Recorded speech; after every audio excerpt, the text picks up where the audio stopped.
Let's practice with some more alkene nomenclature. Our step 1 for naming alkenes is to find the longest carbon chain that includes the carbon-carbon double bond. So that means that the longest carbon chain in this particular molecule is not going to be this 5-carbon chain that goes across like that or like this, because that carbon chain does not include the carbon-carbon double bond. Now you might be saying, well, it kind of includes it right there. That's not what we mean by including the double bond. The double bond has to entirely be a component or a part of the carbon chain. So it looks like our longest possible carbon chain is going to be a 4-carbon chain for this molecule.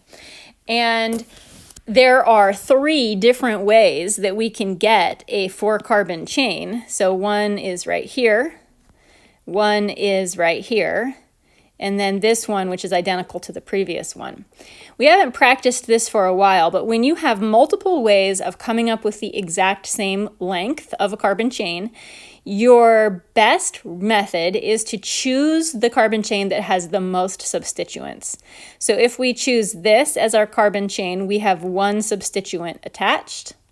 If we choose this, we have 2 substituents attached. So that's the method that we want to take. And the reason behind this is if we have a carbon chain that has a lot of substituents, we're more likely that those substituents will be simple, not complicated, which makes the molecule easier to name. So now we have found our longest carbon chain. We need to number that carbon chain starting at the end that is closest to the carbon-carbon double bond. We need to locate and name our substituents. So we have an ethyl substituent on carbon number 2. We have a methyl substituent on carbon number 3. We'll just keep that in the back of our head. As we put the name together, we have to start the name off with stereochemistry if it is applicable. This particular double bond does not have stereochemistry. It is not cis, it is not trans. The reason that it is not cis or trans is because there is no substituent on carbon number 2 that is also present on carbon number 1. And in order to use cis and trans, we have to have something on carbon number 2 that is identical to something on carbon number 1. We do have 2 identical groups, but they're both on carbon number 1. So we have no cis or trans that we have to include in the name at all. We can jump straight to our substituents. Remember to put them in alphabetical order. So that means that the ethyl comes first, 2-ethyl, 3-methyl. And now we're ready for the alkene parent name. This is a 4-carbon chain, which is a butane, but since this is an alkene, it's a butene. We also have to say the location of the double bond, the starting carbon of the double bond. So this is a 1-butene. The double bond starts at carbon number 1. Here's another example. This one looks like it's going to be a little bit easier because we clearly can see the longest continuous chain of carbon atoms right here. We know that we need to number from left to right so that our double bond starts on carbon number 3. When we're trying to decide if this is cis or trans, we're looking for a substituent on carbon number 3 that is also present on carbon number 4. They both have a hydrogen atom, so we're going to compare the relative position of the hydrogens. The 2 hydrogen atoms are not on the same side of the double bond. Cis is same, so that means that this is trans because the hydrogens are not on the same side. This is trans, no substituents. The starting location of the double bond is 3, so this is trans 3-heptene.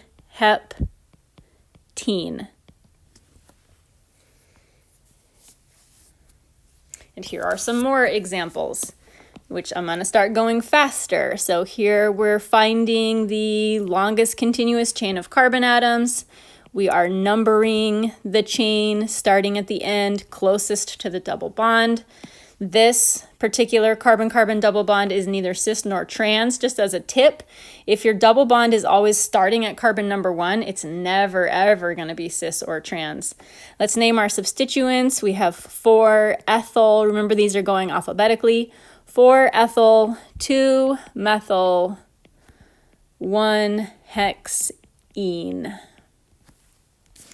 Here's our next example. We have 1, 2, 3, 4, 5, 6, 7, 8 carbons in our longest chain. When I'm finding the longest continuous chain of carbons, I usually just start at the end that's closest to the double bond, and I just start going until I reach a branch, and then I ask myself, which way should I go? Which way is longer? And just continue on like that. Number the carbon chain, 1, 2, 3, 4, 5, 6, 7, 8. What about cis or trans? Well, on carbon number 2, we have 2 methyl groups. Whenever you have 2 identical groups on either one of the carbons, you cannot use cis or trans. Also, in addition to that, there's nothing on carbon 2 that's also on carbon number 3. So this does not have stereochemistry. This is not cis, not trans. Our substituents are a methyl on carbon number 2 and a methyl on carbon number 5, and that's it. So this is 2,5-dimethyl 2-octene. Now, last but not least, we have a couple of cyclics. When we're doing cyclics, they're going to be, we're still following our same normal rules. So our longest continuous chain of carbons is going to be the ring. When we're numbering a cyclic, whether it is an alkene or any kind of cyclic, our goal, we get to pick which carbon is carbon number 1. Since our goal is to give the alkene the smallest possible number, that means that these 2 carbon atoms, one of them is going to be carbon number 1, and the other one is going to be carbon number 2. And we'll get to choose, do we want this to be number 1 and this to be number 2, or do we want to go the other way, 1 to 2? For us to make that decision, we're just going to be basing it off of what the location will be of the 2 methyl groups, because our first priority is to give this the smallest possible set of numbers, but it's also important to us to give the methyl groups small numbers as well. So if we number this way, 1, 2, 3, 4, 5, 6, our methyls will be on carbon 3 and carbon 5. Let's use a different color and number in the other direction. 1, 2, 3, 4, 5, 6. So if we number this way, our methyls are on carbon 4 and carbon 6. 5 and 3 are smaller numbers than 4 and 6, so that's the set that we want to go with. If you're in a situation where you're struggling to determine which set is smaller, you can always add them up. So 5 plus 3 is 8. Our other option, 4 plus 6, is 10. That'll kind of help you figure out which is the smaller set. It's not hard when you're only looking at 2 substituents, but if you had a lot of them, it might be harder to decide which set of numbers was the smallest. For rings, we don't need to include stereochemistry. They don't have options. They're always going to be taking this exact same shape. So we don't say cis or trans when we're talking about the double bond inside of a ring. So we'll go straight to the substituents. 3,5-dimethyl. And this is a cyclohexene. Now you might be saying, what happened to the location of the carbon-carbon double bond? How come I didn't say 1 cyclohexene? Remember, with substituents on or functional groups on rings, when we get to choose which carbon is carbon number 1, and we will all make the exact same decision, the 1 is actually implied in the molecule's name, so it's not necessary to say 1. Now, if you did say 1, if you did say 3,5-dimethyl 1-cyclohexene, that name is not it's not confusing. I don't want to say it's not wrong, but everybody will know what you're talking about. And depending on how picky people are, they might say that that's the wrong name. So you just, kind of want to err on the side of a caution and don't include the 1. Here's one more example. And we're going to start by, here's our longest chain. We're going to start by numbering our ring. We want to give position number 1 to one of these 2 carbons. It's going to be our choice. Since this carbon has a substituent on it, that's the one that we should call carbon number 1. And then we go around the ring like this. Now, sometimes, I want to back up a little bit. Sometimes students get a little bit confused when they're numbering the ring, and sometimes they might want to number a ring like this. And that is not allowed. Your goal is to give the double bond the smallest, not just the smallest starting point, but the smallest number. So the carbons in the double bond are going to be numbered consecutively, 1 to 2, or 2 to 3, or 3 to 4, not 1 to 5, or something like that. Remember, with cyclics, we have no cis or trans, so we can jump straight to the substituents. 1-methyl cyclopentene. Now, again, you might be confused again because I just talked about why we can leave the 1 off of the cyclopentene part, because we're all going to call this carbon number 1, but then I included this one.